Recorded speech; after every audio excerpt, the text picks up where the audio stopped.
The courthouse stood as an imposing monolith, its towering presence a grim reminder of the power to decide lives within its walls. On this fateful morning, all eyes turned to a single case that would ripple far beyond its outcome. Leah Daniels, a devoted mother of three, found herself on the wrong side of the law for what seemed like an innocent mistake. A small bottle of unlabeled pills discovered in her car. Pills she had repeatedly explained belonged to her elderly mother. How did such a trivial oversight spiral into a life sentence? Why did the justice system, meant to protect, seem so eager to punish? As the gavel echoed through the courtroom, the atmosphere grew heavy with unspoken tension.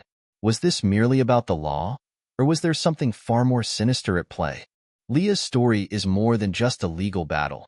It's a confrontation with deeply rooted bias and the cracks in a system many trust implicitly. Who would stand up for a woman who had done nothing but care for her family? How far would a community go to challenge injustice? This is a story of resilience, of love tested under unimaginable pressure, and of a fight for justice that would not be silenced.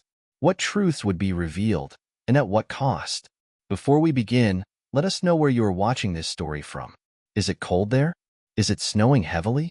Make yourself a warm cup of cappuccino and gather your loved ones to enjoy today's story together. Don't forget to subscribe for more great stories. The courthouse stood like a towering monument to justice or injustice on a chilly Monday morning. The marble steps, weathered by decades of footsteps, led to the fate that awaited Leah Daniels, a 36-year-old black mother of three.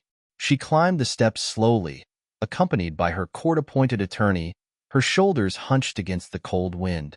Leah's hands trembled, but her resolve was unwavering. Dressed in her neatly pressed maroon blouse and black skirt, her best outfit reserved for church, she exuded a quiet dignity despite the weight of the accusations against her. Inside courtroom 6C, the air felt heavy, as if the walls themselves could sense the gravity of what was about to unfold. The wooden benches creaked under the shifting weight of law students, reporters, and a handful of curious onlookers who had heard rumors of an unusual case. Leah took her seat at the defense table, her lawyer whispering last-minute reassurances. The accusation seemed almost trivial: a small bottle of prescription medication found in her car, missing its original label. Leah had explained repeatedly that the pills belonged to her elderly mother, but the explanation had fallen on deaf ears. At precisely 9 a.m., Judge Nathaniel Hart entered the courtroom. His black robe billowed behind him like a storm cloud, and his stern face betrayed no emotion. A veteran of the bench, Judge Hart was infamous for his severe sentencing, particularly in cases involving minorities. While his reputation for strictness was public knowledge, the whispers of racial prejudice and disproportionate rulings were something the community spoke of in hushed tones. "Please rise," the bailiff commanded, and the courtroom stood in unison. Judge Hart took his seat, his icy blue eyes scanning the room before landing on Leah. For a moment, the silence was deafening, broken only by the distant hum of traffic outside. The trial proceeded with unsettling efficiency. The prosecutor, a sharp young man named David Pierce, outlined the case in a detached tone. To the untrained ear, it might have seemed like an open-and-shut case, possession of a controlled substance without proper documentation. But Leah's defense attorney, Matthew Cohen, painted a very different picture. He spoke of Leah's spotless record, her tireless work at 2 jobs to support her family, and her role as the sole caregiver for her 3 children, Marcus, 15, Clara, 11, and little Jacob, 7. "Your Honor," Cohen began, his voice steady but imploring, "this is a simple case of oversight, not criminal intent. Leah Daniels is a devoted mother, a respected member of her community, and a woman who made a single, understandable mistake. These pills, her mother's heart medication, were not properly labeled, but they were not illegal, nor were they intended for any illicit use." Judge Hart remained impassive, his steely gaze fixed on Leah as though weighing her every breath.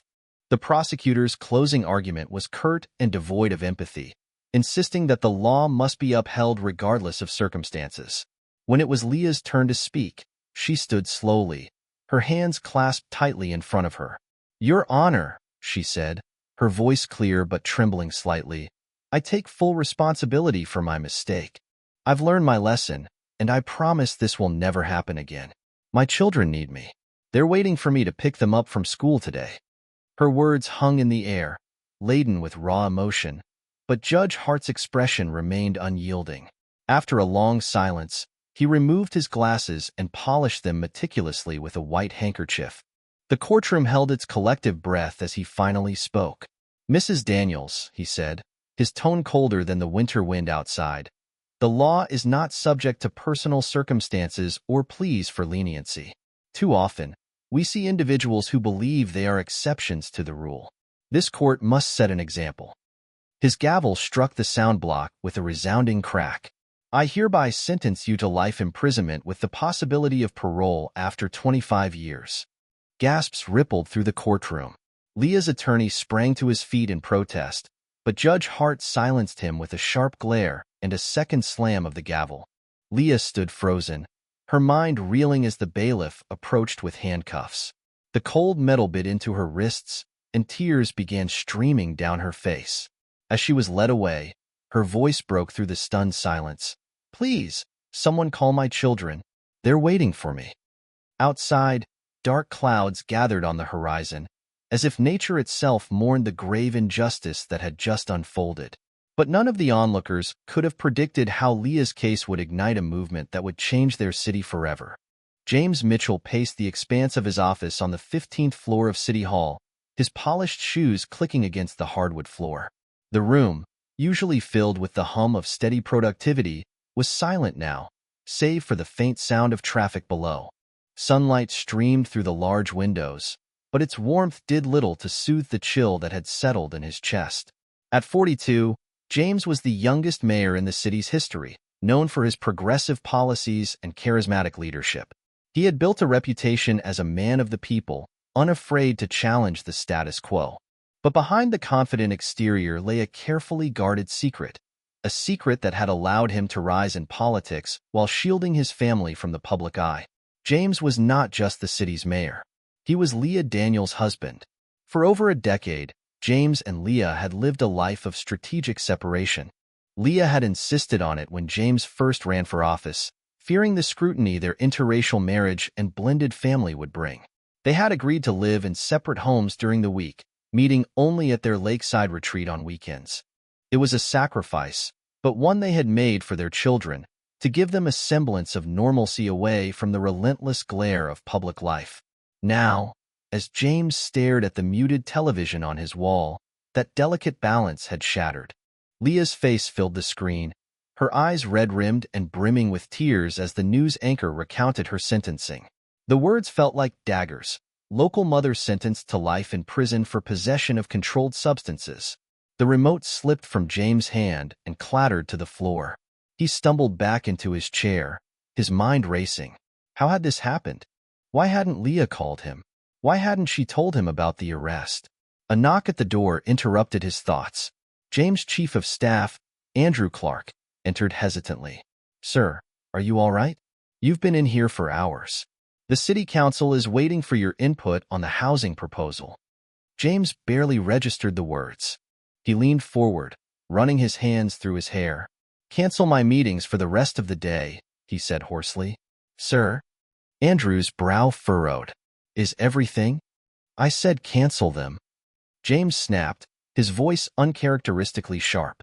Andrew nodded and left, his expression a mix of confusion and concern. Alone again, James reached for his phone, his fingers trembling. He scrolled through his contacts until he found Rachel Carr, the district attorney. His thumb hovered over the call button as a wave of guilt washed over him. He had built his career on principles of justice and fairness, yet the very system he upheld had now failed the person he loved most. Could he intervene without compromising his integrity? Would the truth about their marriage become ammunition for his political opponents? The phone buzzed in his hand, startling him. It was a text from Marcus, Leah's oldest son. "Dad, something's wrong. Mom didn't come home last night, and now they're saying on the news she's in jail. What's going on?" James' throat tightened. The children. They must be terrified. He quickly typed a reply. "I'm handling it, son. Stay with your grandmother. I'll explain everything soon." Dropping the phone onto his desk, James stood and began pacing again. Memories of Leah flooded his mind. Their quiet wedding on a secluded beach, her laughter echoing through the lake house, the way she always put their children first, no matter how exhausted she was. Leah was the backbone of their family, the love of his life. The thought of her spending even a single night in a cold, unforgiving cell was unbearable. He grabbed his coat and headed for the door, his mind made up. As he reached the hallway, Andrew was waiting, clipboard in hand. "Sir, the reporters are asking why you canceled your meetings. Do you want me to issue a statement?" "Not yet," James replied firmly. "And Andrew, find out everything you can about Leah Daniels' case. I need every detail, every piece of evidence, every decision Judge Hart has made in the last 5 years." Andrew blinked in surprise. "Leah Daniels? Isn't she?" "Just do it," James interrupted, "and make sure no one leaks anything." "Not yet." As he descended to the parking garage, James felt the weight of his dual roles pressing down on him. He was a mayor, sworn to serve and protect the people of his city, but he was also a husband and father, bound by love and loyalty to fight for his family. The two identities had always coexisted in a delicate balance, but now they were colliding with the force of an earthquake. Driving toward the district attorney's office, James rehearsed what he would say to Rachel. She was a trusted ally, a staunch advocate for justice. If anyone could help him navigate this minefield, it was her. But even as he planned his next move, a voice in the back of his mind whispered doubts. What if the truth about their marriage became public? What if his political enemies used it to discredit him? Would he be able to save Leah without losing everything he had worked for? When he arrived, Rachel greeted him with a mixture of curiosity and concern. "James, this is unexpected. What's going on?" He hesitated for a moment before meeting her gaze. "Rachel, I need your help. Leah Daniels, she's my wife." Rachel's eyes widened, and for a moment, she was speechless. "Your wife? How is that even?" "It's a long story," James interrupted, his voice taut with emotion. "But right now, I need you to focus on her case." Judge Hart handed her a life sentence for possessing her mother's heart medication. "It's not just unjust, it's a travesty." Rachel's expression hardened. "If that's true, then Hart has gone too far." "But James, you know what this means. If this comes out—" "I know," James said quietly, "but I can't let Leah suffer because of politics. Do whatever it takes, Rachel. I'll deal with the fallout later." As Rachel nodded and began making calls, James stepped outside, the cool evening air biting at his skin. He looked out over the city he had sworn to lead, a city that now felt like a stranger to him. For the first time in his career, James Mitchell wasn't thinking about policies or elections. He was thinking about his wife, sitting alone in a jail cell, and the fight he would wage to bring her home. The news of Leah Daniels' harsh sentencing spread like wildfire across the city. Morning radio hosts debated its fairness. Social media lit up with hashtags like #JusticeForLeah and #EndBiasNow, and local newspapers ran headlines that screamed injustice. Within hours, the story had reached every corner of the community, and the reaction was swift. In the quiet suburban neighborhood where Leah lived, her neighbors were the first to rally. Mrs. Grant, a retired schoolteacher who had watched Leah grow up, was livid. "Leah has been nothing but a blessing to this community," she fumed to a local reporter. "To lock her away for something so minor, it's wrong, and we won't stand for it." By midday, dozens of neighbors had gathered outside the courthouse with homemade signs reading "Free Leah and Justice, Not Racism." Among them was Leah's eldest son, Marcus, holding a sign that simply said, "We need our mom home." His siblings and grandmother stood close by, their faces pale but resolute. The image of Marcus holding that sign quickly went viral, turning him into an unwitting symbol of the movement. As more citizens joined the protest, the crowd swelled to hundreds. Students from the local university marched with signs proclaiming equal justice for all and chanting, "Leah is our sister, mother, friend. Her story will not be the end." Community leaders, religious figures, and activists soon arrived, lending their voices to the growing demand for accountability. Amid the chaos of rising anger and swelling crowds, District Attorney Rachel Chun sat in her office, poring over court documents. The calls for her involvement had begun almost immediately after Leah's sentencing. Protesters chanted her name outside her office, urging her to act. She had seen the viral videos, read the reports, and now, as she reviewed Judge Nathaniel Hart's rulings over the past 5 years, she began to see a disturbing pattern. Case after case told the same story. Minorities, Black, Hispanic, or otherwise, were routinely sentenced to longer prison terms than their white counterparts for identical offenses. In one case, a young Black man received a 10-year sentence for marijuana possession, while a white man with a similar charge had his case dismissed with probation. The disparities weren't just troubling, they were blatant. Rachel's assistant, Jonathan Park, knocked on her door and entered carrying another stack of files. "You're not going to believe this," he said, dropping the pile onto her already cluttered desk. "These are Judge Hart's rulings from his first year on the bench." Same pattern. Rachel sighed, rubbing her temples. "This isn't just bias," she muttered. "This is systemic discrimination." Jonathan hesitated before speaking. "Do you think he's doing it on purpose? Or is it just unconscious?" Rachel looked up sharply. "Intent doesn't matter, Jonathan. What matters is the harm. And Leah Daniels isn't the first victim, just the one who's finally bringing it to light." Back at the courthouse steps, the protest had turned into a full-scale rally. Reverend Joseph Carter, a respected civil rights leader, climbed onto the courthouse steps, his voice booming through a megaphone. "Today, we stand here not just for Leah Daniels," he declared, "but for every person who has ever faced injustice because of the color of their skin or the size of their wallet. We demand fairness. We demand accountability. And we demand it now." The crowd roared in agreement, their chants echoing through the city streets. Leah's son Marcus stepped forward next, his voice steady despite his young age. "My mom always told me to be strong, to stand up for what's right," he said. "She doesn't belong in prison. She belongs with her family. Please help bring her home." His words brought tears to many eyes, and his plea quickly became the rallying cry of the movement. Bring Leah home. Inside her office, Rachel's phone buzzed. It was Mayor James Mitchell. She answered quickly, her voice tense. "James, I've been going through the files. It's bad. Really bad." "How bad?" James asked, his tone grim. "Bad enough that Judge Hart's rulings could trigger a statewide investigation," Rachel replied. "We're talking years of sentencing disparities, hundreds of cases. And that's just what I've found so far." James exhaled sharply. "Then it's not just about Leah anymore." "No," Rachel said. "It's not. But she's the catalyst. Her case might be what finally brings this all down." James paused for a moment. "Rachel, we need to act quickly. The protests are growing by the hour. I'm calling a press conference tomorrow to address the community. I want to announce an official investigation into Hart's rulings." Rachel hesitated. "James, you realize what you're risking, right? If the public finds out about your relationship with Leah—" "They will," James interrupted, "and I'll deal with it.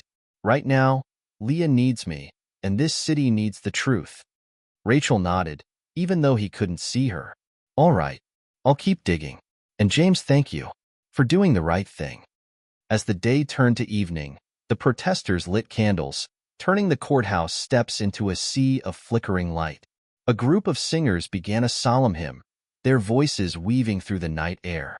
The crowd may have grown quieter, but their resolve only deepened. Inside her cell at the county jail, Leah sat on the edge of her cot, watching the news coverage on a small television mounted in the corner. Tears streamed down her face as she saw her children, her neighbors, and strangers all fighting for her freedom. For the first time since her sentencing, hope flickered within her. She didn't know how or when, but she knew one thing for certain. She wasn't alone. The City Hall press room buzzed with tension.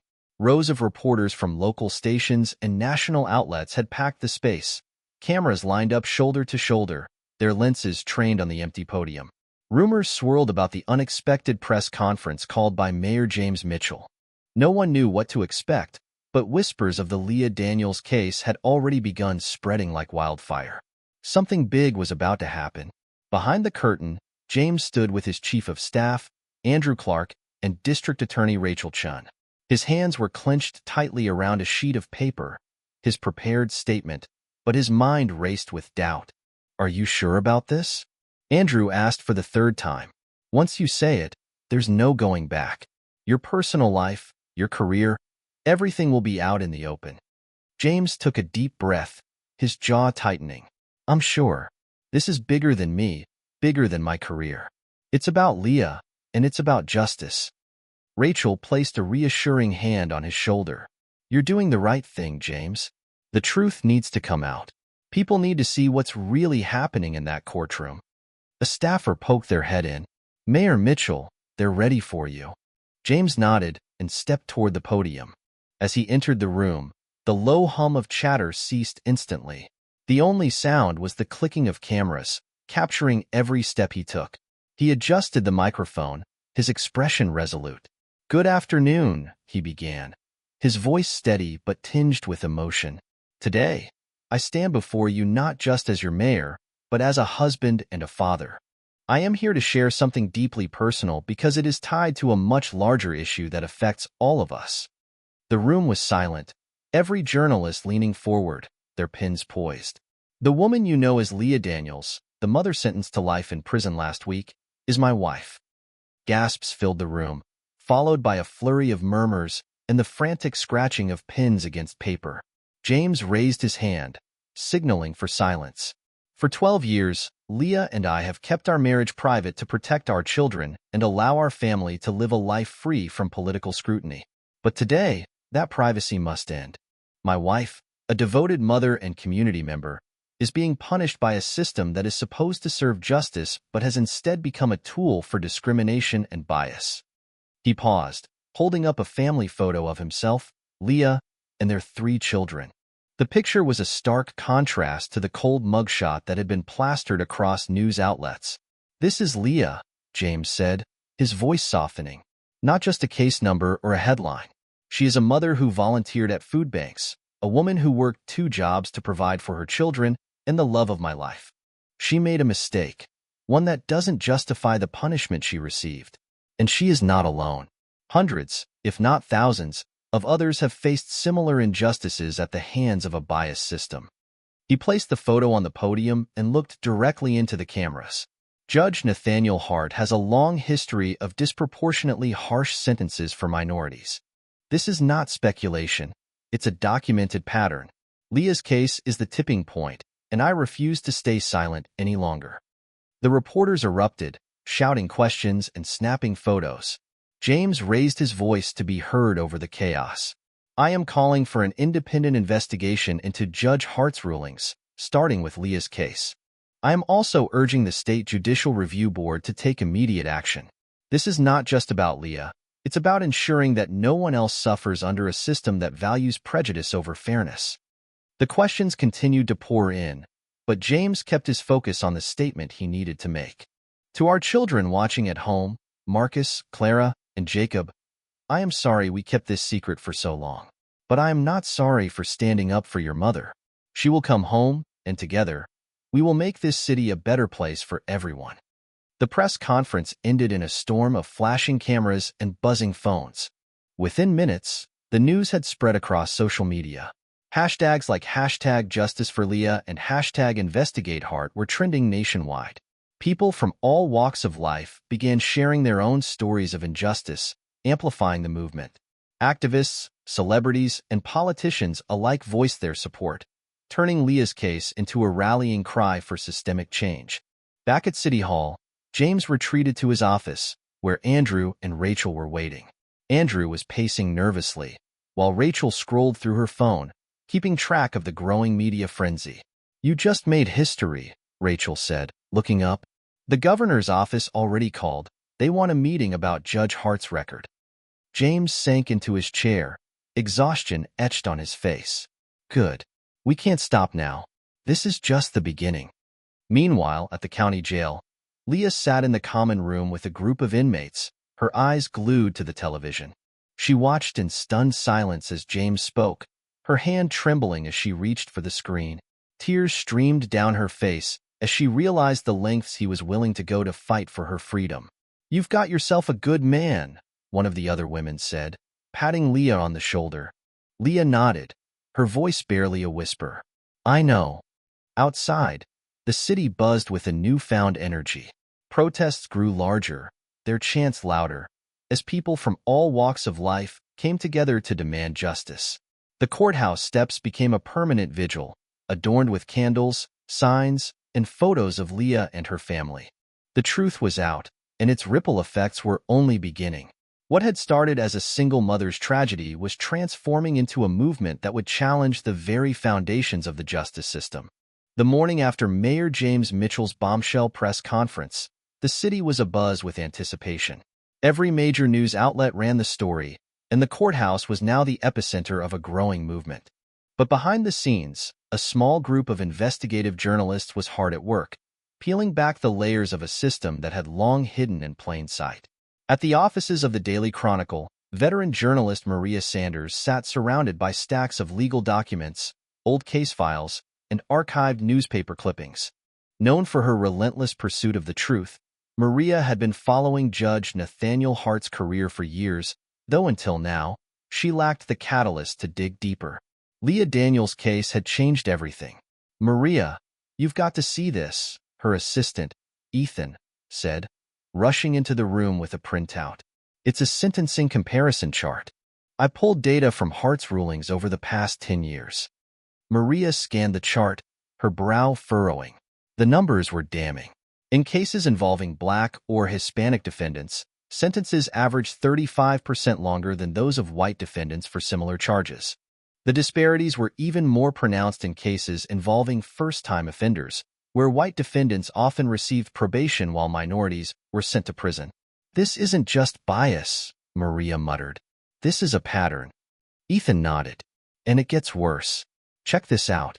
He handed her a faded photograph of a much younger Nathaniel Hart, posing with a group outside a country club. A caption identified him as the president of the Pine Ridge Society, an organization notorious for its history of exclusionary practices. Maria's pulse quickened. Find me everything on this club.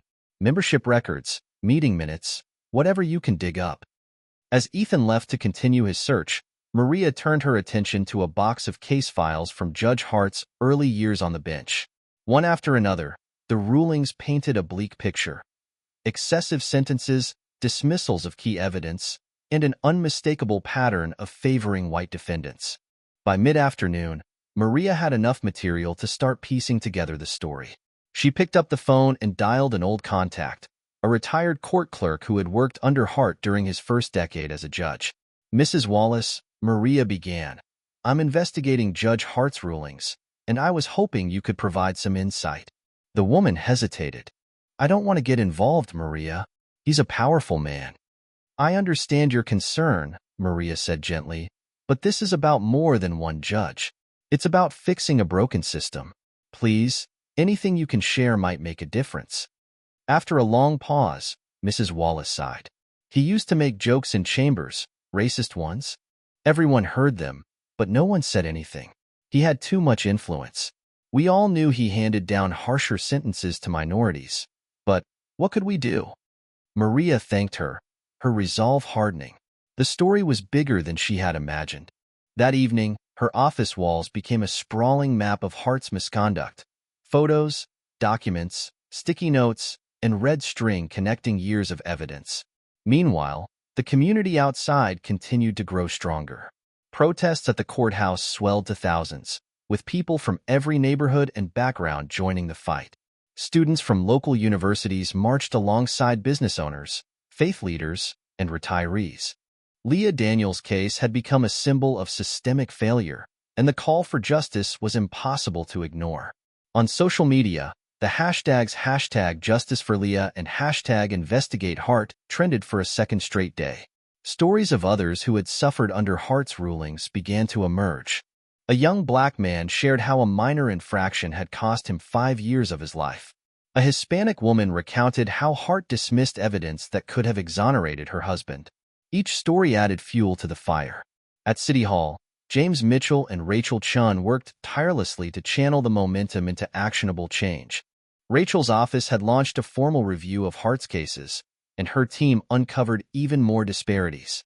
One report revealed that Hart often overruled plea agreements, opting instead for harsher penalties that aligned with his personal biases. "We're building a case, James," Rachel said during a late-night meeting. "But it's not just about Hart anymore. This is a systemic issue. We need to go higher." James nodded, his face set with determination. "Whatever it takes. We're not stopping until the system is accountable." As the week wore on, the Daily Chronicle prepared to publish Maria's investigation.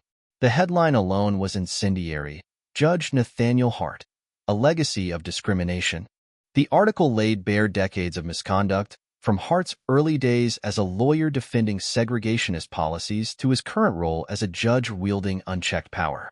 It included damning statistics, testimonials, and evidence of his ties to exclusionary organizations.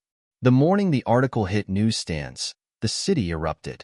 Protesters doubled in number, their chants demanding not just justice for Leah but a complete overhaul of the judicial system. Signs reading "Hart must go" and "Equal justice" now blanketed the courthouse steps. In his chambers, Judge Hart sat alone, his once confident demeanor now replaced by visible strain. His phone buzzed constantly, calls from reporters, angry citizens, and even former colleagues distancing themselves from him. For the first time in his career, the walls of power that had protected him were crumbling. At the center of it all, Leah Daniels remained a quiet but powerful presence. From her jail cell, she watched the coverage on a small television, tears streaming down her face as she saw the community rallying around her. Inmates and guards alike expressed their support, offering words of encouragement. "You started something, Leah," one inmate said, placing a comforting hand on her shoulder. "And it's bigger than all of us." Outside, Reverend Carter led the crowd in a powerful chant: "No justice, no peace. Remove Hart. Release Leah." The words reverberated through the city, a unifying cry for change. By evening, the State Judicial Review Board announced an emergency meeting to address Hart's rulings, marking a turning point in the fight for justice. The community had spoken, and the system was finally beginning to listen. The courthouse was once again filled with anticipation, but this time, it wasn't for Judge Nathaniel Hart. It was for Leah Daniels, whose appeal hearing had become the city's most closely watched case. People from all walks of life gathered outside the courthouse, holding signs and chanting slogans. News crews jostled for position, their cameras trained on the courthouse steps, ready to capture the latest chapter in a story that had already gripped the nation. Inside, Leah's new attorney, Benjamin Carter, prepared to make his case. A towering figure with a calm demeanor and a reputation for taking on impossible cases, Carter had earned the nickname, the Justice Warrior. When he had heard about Leah's case, he immediately offered to represent her pro bono, calling it a battle worth fighting. "This isn't just about Leah Daniels," Carter had told his team the night before. "This is about exposing the cracks in our system and forcing them to be repaired." In Courtroom 3 of the State Appeals Court, 3 judges took their seats. Judge Maria Rodriguez, known for her fairness and meticulous nature; Judge Thomas Green, a quiet observer with a keen analytical mind; and Judge Esther Franklin, a no-nonsense jurist with decades of experience. The atmosphere was tense, the weight of the moment palpable. As the proceedings began, Carter wasted no time in laying out the defense. He started with Leah's story, a mother of 3, working 2 jobs to provide for her children, arrested for carrying her elderly mother's heart medication in an unlabeled bottle. He spoke of the life sentence handed down by Judge Hart, a punishment so severe it defied all logic and proportionality. "Your Honors," Carter said, his deep voice commanding the room, "what happened to Leah Daniels is not justice. It is the weaponization of prejudice disguised as law. And today, we are here to correct that injustice." The prosecution, led by State Attorney Claire Mason, attempted to argue that the sentence, while harsh, was technically legal. "The law is clear on possession of controlled substances," Mason said, her tone formal. "Judge Hart's sentence may exceed the typical guidelines, but it is within his discretion." But Carter wasn't deterred. "Discretion is not a license for discrimination," he countered. "It is a responsibility to ensure fairness." Judge Hart failed in that responsibility, not just in Leah Daniels' case, but in hundreds of others. Carter presented statistical analyses compiled by District Attorney Rachel Chin's office and investigative journalist Maria Sanders. The data painted a stark picture. Minorities sentenced by Judge Hart received prison terms averaging 30 to 40% longer than their white counterparts for the same offenses. The numbers were irrefutable, a glaring indictment of systemic bias. Next, Carter called former court clerk Evelyn Wallace to the stand. A soft-spoken woman in her 60s, Wallace had spent years working under Hart before retiring. Did Judge Hart ever make comments about defendants based on their race? Carter asked. Wallace hesitated for a moment before answering.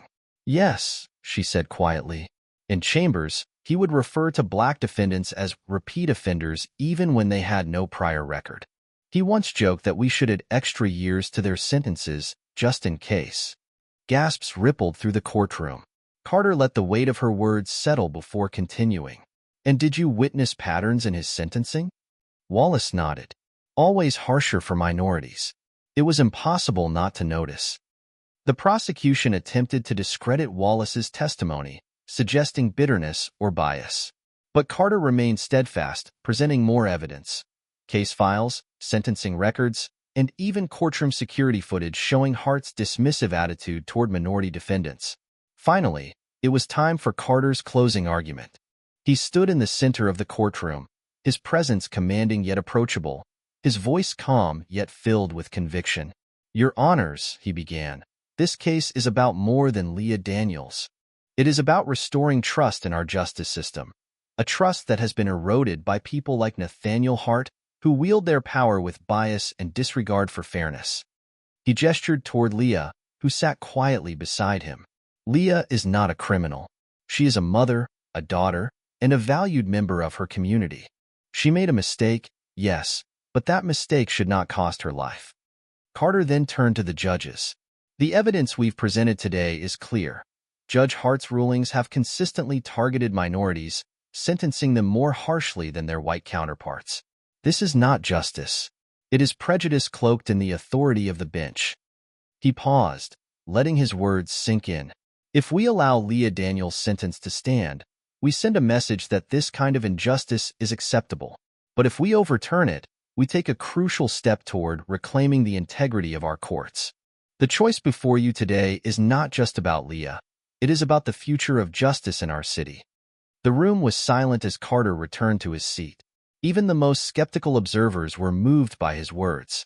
The judges retired to deliberate, leaving the courtroom buzzing with anticipation.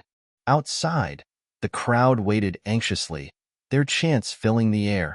Justice for Leah, justice for all. After nearly 2 hours, the judges returned. Judge Rodriguez, the presiding judge, delivered the decision. Her voice was steady, but there was no mistaking the gravity of her words. This court has reviewed the evidence thoroughly, she began. We find that the sentence handed down to Leah Daniels by Judge Nathaniel Hart was not only disproportionate but also indicative of a pattern of bias and misconduct. She paused, her gaze sweeping the room. We hereby vacate Leah Daniels' sentence and order her immediate release. Furthermore, we recommend a full review of all cases presided over by Judge Hart. The courtroom erupted in cheers. Leah covered her face with her hands, overcome with emotion, as Carter placed a reassuring hand on her shoulder. Outside, the crowd's cheers grew louder as the news spread. For Leah Daniels, freedom had finally arrived. But as she stepped out of the courtroom into the arms of her waiting family, she knew this was just the beginning. The fight for justice was far from over, but now it had momentum. The morning was bright and crisp as Leah Daniels stepped out of the imposing gates of the county jail. The chill in the air bit at her skin, but she didn't care. She was free. For weeks, she had dreamed of this moment, and now it was real.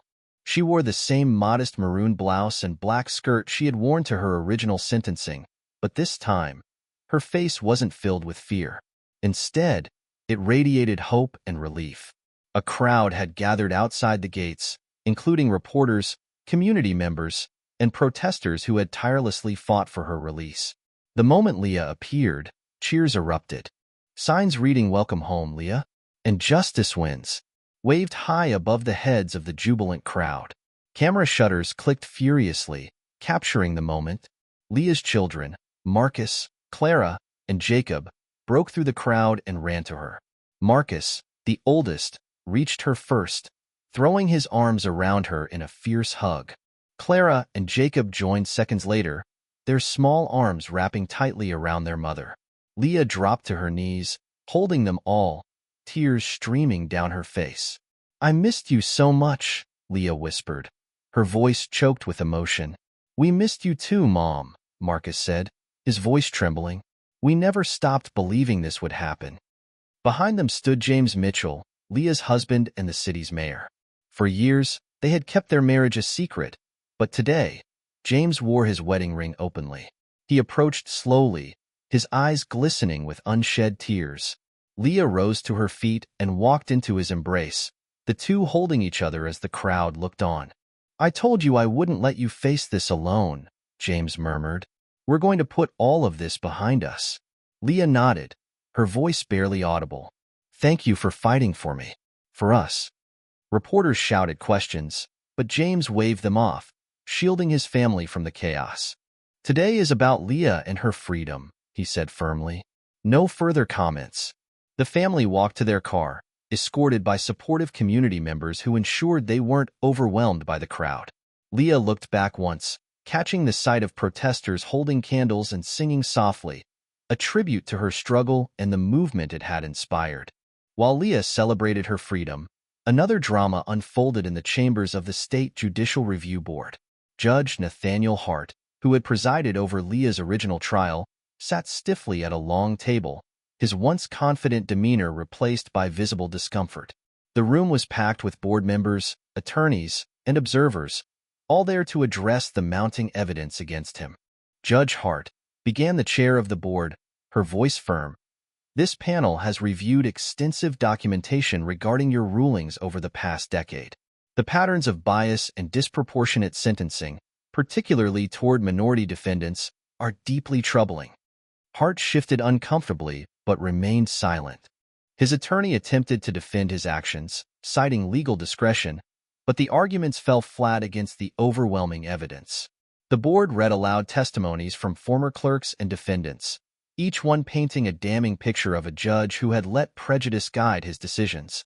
Effective immediately, the chair announced, "Judge Nathaniel Hart is suspended from his duties pending a formal investigation. Furthermore, we are recommending a comprehensive review of all cases he has presided over, with priority given to those involving currently incarcerated individuals." Gasps filled the room, followed by murmurs of approval. Hart's face reddened, and he quickly exited the chambers, avoiding reporters who waited eagerly outside. Back at Leah's home, a celebration was in full swing. Neighbors, friends, and activists filled the small house, bringing food, balloons, and flowers. Leah's dining table was covered with dishes from every corner of the community, a testament to the support she had gained. Reverend Carter, who had been a leading voice in the protests, stood to address the room. "Today is a victory," he said, raising his glass of sweet tea. "But it is not the end. Leah's freedom is just the beginning of a larger fight to ensure no one else suffers the way she did." The crowd cheered, and Leah smiled, her heart swelling with gratitude. She moved through the room, thanking everyone who had stood by her. She paused in front of Maria Sanders, the journalist whose investigation had exposed Judge Hart's misconduct. "You helped make this happen," Leah said, her voice filled with emotion. "I'll never forget it." Maria shook her head modestly. "You gave this story meaning, Leah. Your courage inspired this city to take action." James watched his wife from across the room, his heart full. For the first time in years, they no longer had to hide their relationship. Their family was whole again, and the city that had nearly torn them apart was now rallying behind them. The suspension of Judge Hart sent shockwaves through the legal community. News of Leah's release, coupled with the investigation into Hart's rulings, sparked a nationwide conversation about judicial reform. Other cities began examining their own court systems, inspired by the movement that had started in Leah's small community. Activists pushed for broader changes, including mandatory bias training for judges and regular reviews of sentencing data. Leah's case became a symbol of the fight for equality, her face appearing on magazine covers and in news features as a beacon of hope. Despite the media attention, Leah chose to return to a quiet life with her family.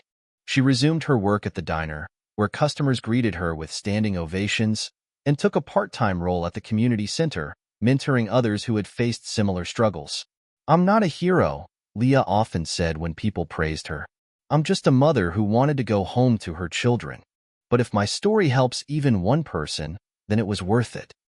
Leah Daniels stood at the podium of a packed community center, her voice steady but emotional as she addressed a room full of supporters, activists, and local officials.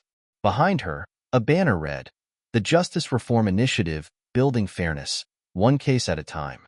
"Today marks the beginning of something bigger than all of us," Leah said. "This isn't just about what happened to me. It's about ensuring no one else ever has to endure what I went through." The room erupted in applause. Standing to her right, her husband, Mayor James Mitchell, smiled with pride. Together, they had turned their family's pain into a movement for systemic change. The Justice Reform Initiative, JRI, the organization they co-founded, had a clear mission: to address judicial bias, promote fair sentencing practices, and hold the legal system accountable. JRI began with a three-pronged approach: education, transparency, and accountability. One of its first actions was to push for mandatory bias training for all judges in the state.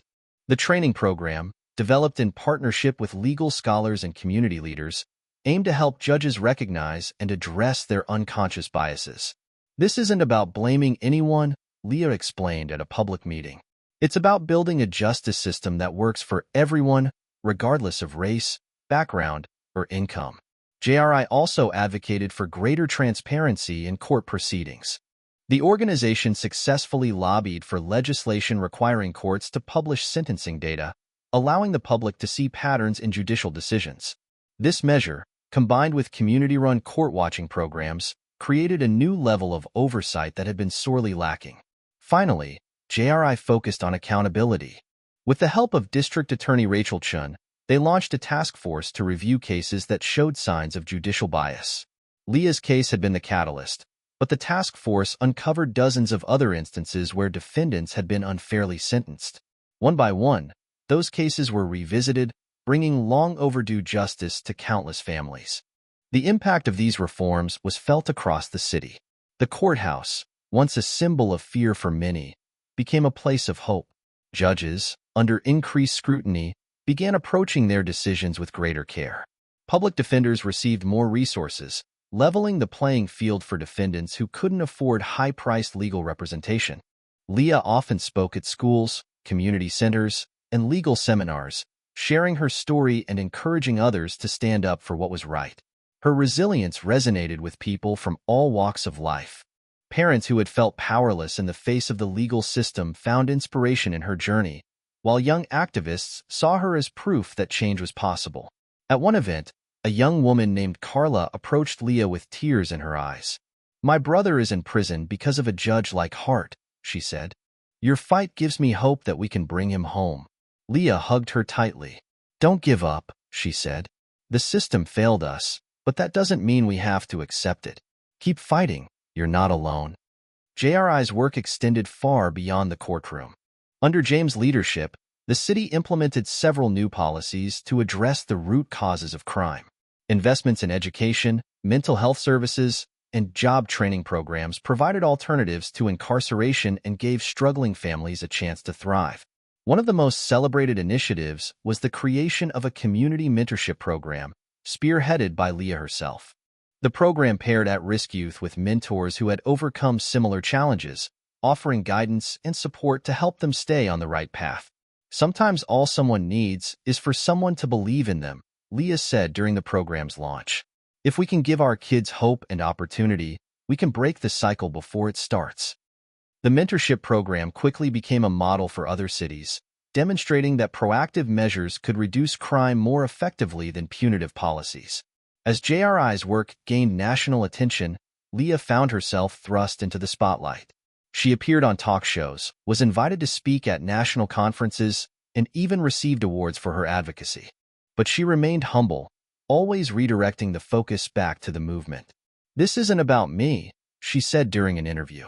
This is about every family that has been torn apart by an unjust system. My story is just one of many. If we want real change, we have to keep pushing, together. Her words resonated far beyond her city. Activists in other states began organizing their own initiatives, inspired by the work of JRI. Politicians cited Leah's story as they introduced new legislation aimed at reforming the justice system. What had started as a local fight was now part of a national conversation. At home, life for the Daniels-Mitchell family began to settle into a new normal. Their weekends at the lake house were no longer secret getaways, but cherished family time. Marcus, Clara, and Jacob flourished, inspired by their parents' courage and determination. One evening, as they sat around the dinner table, Marcus looked at Leah and James. "You turned something terrible into something amazing," he said. "I want to do that too someday." Leah smiled, her heart swelling with pride. "You already are," she said. "Every step we take forward helps someone else. That's how change happens." As the sun set over the city, Leah reflected on how far they had come. The fight for justice wasn't over, but progress had been made. And as long as there was work to be done, she would be there, leading the charge. The city Leah Daniels once feared was now transforming into a beacon of hope and accountability. The courthouse, once seen as a cold monument to systemic bias, had become a symbol of change. Thanks to the Justice Reform Initiative, JRI, the courtroom doors were no longer shrouded in secrecy. Court-watching programs, established by community volunteers, had created a new layer of transparency. Citizens now sat in on hearings, taking notes and ensuring that justice was truly blind. "Accountability starts with us," said Reverend Joseph Carter during a community meeting. "When we shine a light on injustice, it has nowhere to hide." The citizen-led programs empowered people to take an active role in the justice system. Court watchers attended trials, documented patterns in sentencing, and reported disparities to JRI. The data they collected helped ensure judges adhered to fair practices. It wasn't long before similar programs were established in neighboring cities, inspired by the grassroots success of Leah's community. At the center of this transformation stood the Daniels-Mitchell family. Once forced to hide their love, they were now celebrated as a symbol of resilience. Leah and James no longer avoided the public eye, and their family had become an integral part of the city's story. The once hidden weekends at the lake house had given way to open family outings. They attended local festivals together, walked through the bustling farmers market, and even hosted a community barbecue to thank the neighbors who had supported Leah. Leah found joy in the small, everyday moments that had been stolen from her during her time in jail. She cherished helping Clara with her school projects, reading bedtime stories to Jacob, and sitting with Marcus as he prepared for college applications. These ordinary acts now felt extraordinary.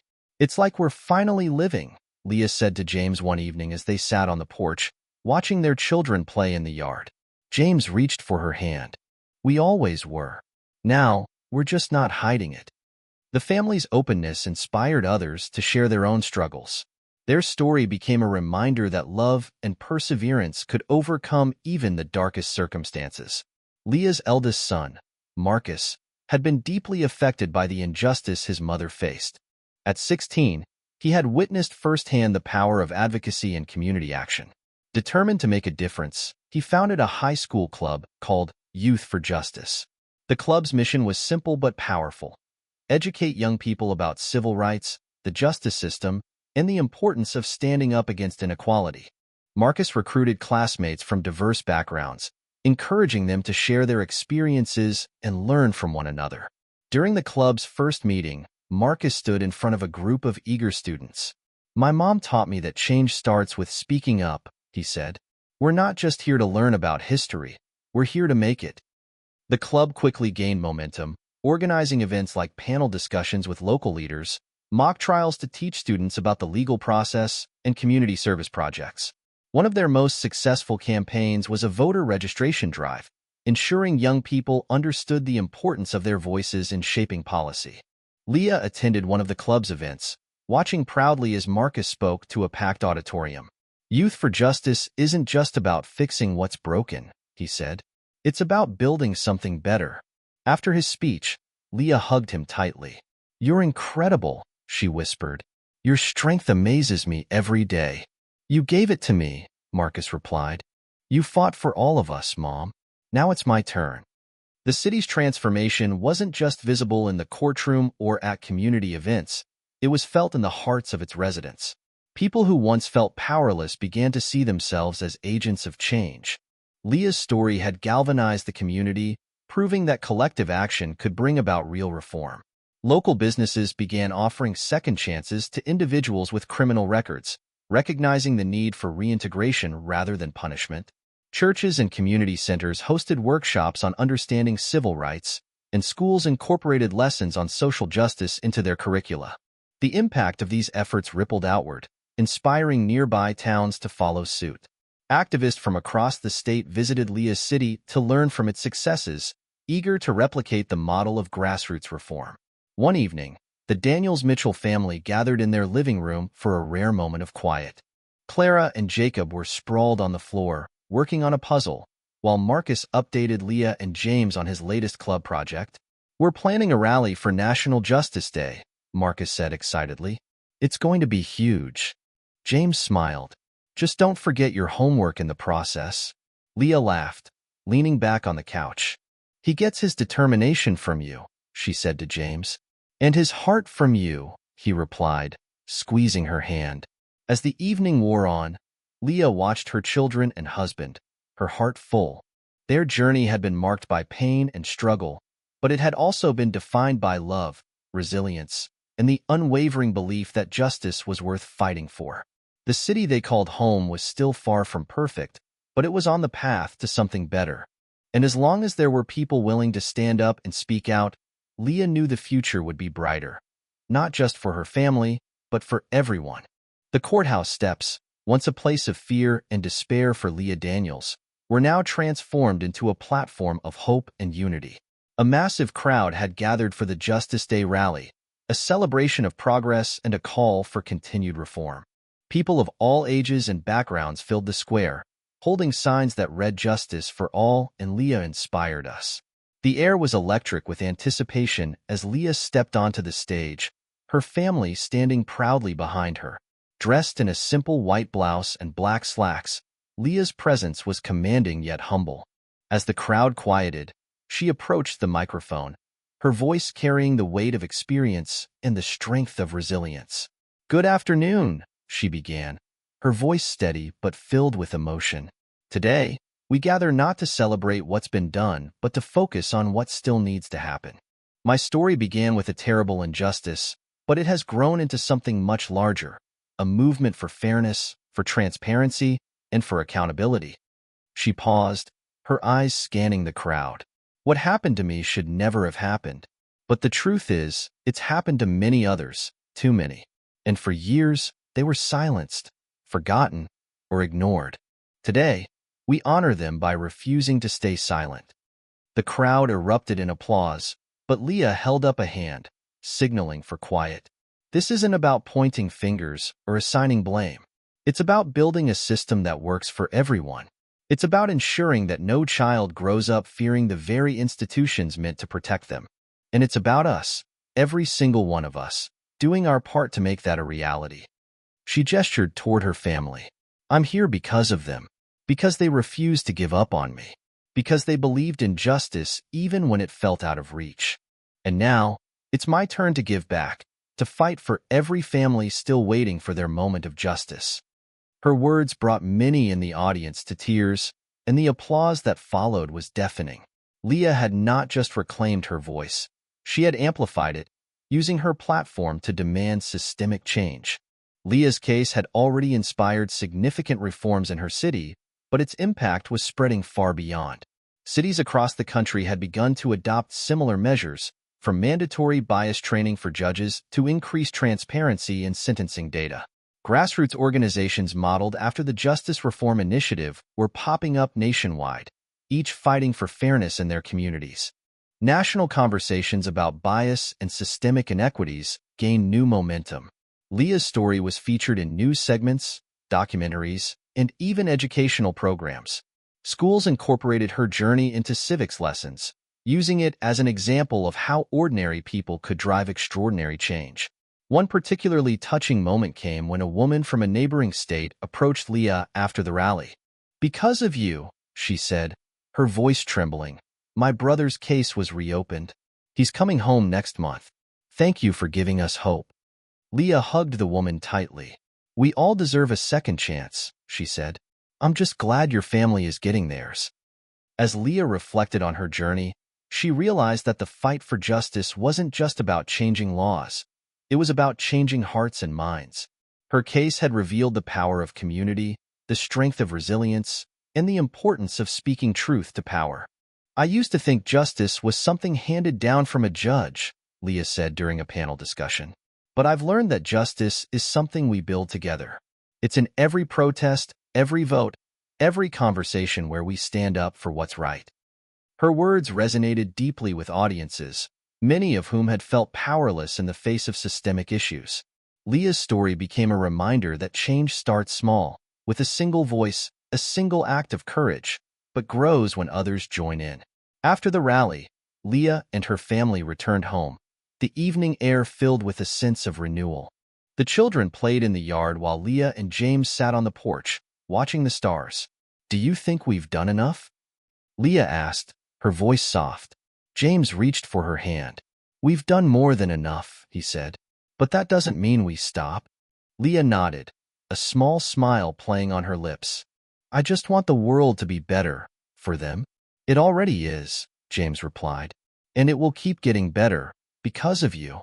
The sound of laughter drifted over from the yard as Marcus chased Clara and Jacob. Leah watched them, her heart full. They had come so far, endured so much, and yet, here they were, a family, whole and unbroken. The lights from the city twinkled in the distance, a reminder of the work still to be done. But Leah felt hopeful. She knew that the seeds of change had been planted, and with enough care, they would grow into something beautiful. As the night deepened, Leah whispered to herself, "We've started something that can't be stopped." She looked at her family, her community, her city, and saw a brighter future on the horizon. And for the first time in a long time, Leah felt at peace. Thank you so much for staying with us until the end of this powerful story. We hope it inspired and moved you as much as it did us. If you enjoyed this and want to hear more heartfelt and meaningful stories, don't forget to hit the subscribe button and turn on notifications. Together, let's continue to share and celebrate stories that remind us of the strength of the human spirit. See you in the next one.